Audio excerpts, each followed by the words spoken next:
$1 dinner, baked spinach and artichoke pasta. Back in the day, I had a group of friends who would always eat at Houston's because they loved the artichoke dip. And I was like, really? Can't you basic bitches find somewhere better to eat? But you know what? The reason people love artichoke dip is because it's delish.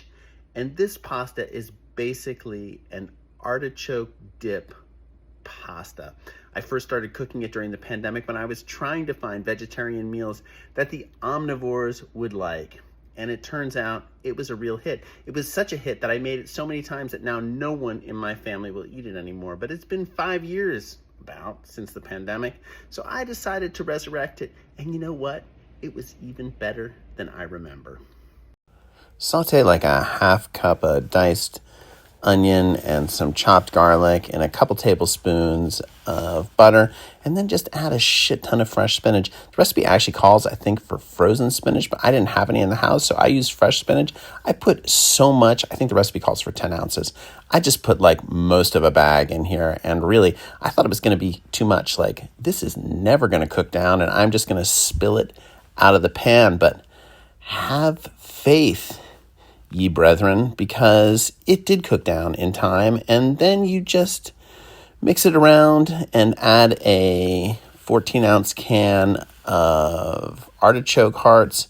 I buy these when I don't have one in the house and just keep it there for this dish, maybe for a salad. It seems kind of indulgent, but it always comes in handy, and it is a pretty affordable way to dress up another otherwise lackluster meal. Then just add a cup of cream. Again, I've started to always buy cream because, again, it is an easy way to dress up a boring meal. Some mushrooms, mushrooms and cream, delish.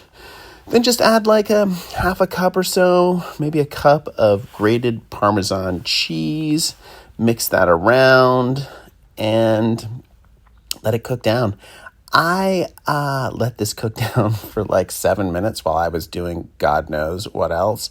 I let it cook down so long, in fact, that my phone overheated and I didn't have time to let it reset while I made the rest of the dinner. But basically what you want to do is once it is cooked down a bit, you just pour it into a pan and then top it with some mozzarella. I used some fresh mozzarella, which ultimately didn't really look that great when it came out of the oven.